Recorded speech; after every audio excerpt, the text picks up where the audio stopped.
समझिए, सवाल दिया गया है और ये बहुत अच्छा सवाल है। यदि कोण ए और कोण बी न्यून कोण हो जहां cos ए बराबर cos बी, तो दिखाइए कि कोण ए बराबर है कोण बी।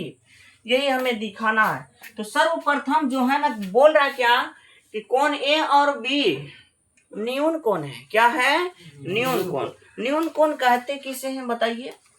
जिस कोण का माप जो है ना 90 डिग्री से छोटा हो, जिस कोण की माप जो है 90 डिग्री से छोटा हो, तब उसको हम क्या कहेंगे? न्यून कोण कहेंगे।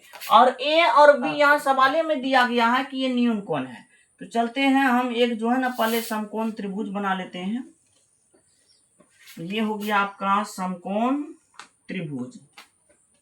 क्या हो गया? समकोण त्रिभुज। ये आपका समकोण त्रिभुज बन गया। अब आप देख पा रहे हैं, समझिए, ए और बी जो है वो न्यून कोण है। न्यून कोण का मतलब 90 डिग्री का छोटा होना चाहिए उस कोण की माप, है कि नहीं? Yes sir. ये न्यून कोण है, ये भी न्यून कोण है। तो इसका नाम दे देते हैं सी, जो कि 90 डिग्री के बराबर होता है कि नहीं? अब समझते हैं। तो यहाँ दिया क्या है? cos ए बराबर है cos b के। किसके बराबर है? cos b के। समझ रहे हैं ना? cos थीटा का फॉर्मूला होता है, उस दिन लिखाए थे ना, cos थीटा बराबर होता है b बटे h। यही होता है ना? तो बताइए cos a के लिए बताइए, b बटे h होता है, तो cos a के लिए बोलना है, तो ये हो जाएगा p, होगा ना? तो b कौन होगा? ए है ना? तो cos a के लिए तो AC अब बटे में AB, यही ना? AB बराबर cos B के लिए देखना है, B के लिए ये क्या हो जाएगा? B के लिए बताइए, ये P हो जाएगा, होगा ना जी? ये क्या हो जाएगा? B के लिए ये P, तो B कौन होगा? ये ना? तो क्या CB या BC भी बोल सकते हैं, अब बटे में AC, सॉरी AB, ये ना H तो यही रहेगा AB। अब देख पा रहे हैं कि AB से AB क्या हो रहा है? कट रहा है ना? कोई दिक्कत है?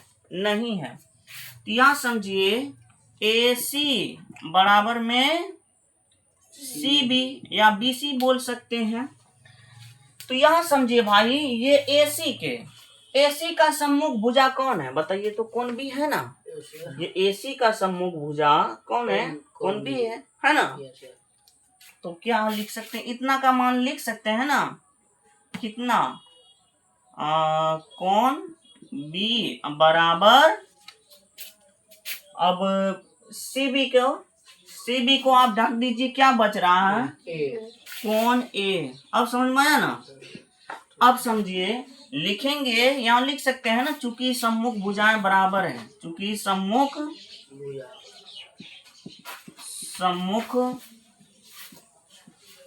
भुजाएं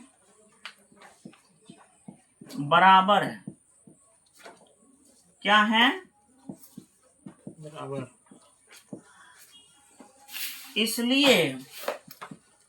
इसलिए इसको लिख सकते हैं ना, कोण A लिखिए या फिर कोण B लिखिए, कोई दिक्कत? इसको इधर लिखिए या फिर उसको उधर लिखिए, कोई दिक्कत नहीं है। तो लिखेंगे इसलिए कोण A बराबर कोण B। प्रूव्ड हो गया। कोई दिक्कत है? नहीं है ना? उतार लीजिए इसको।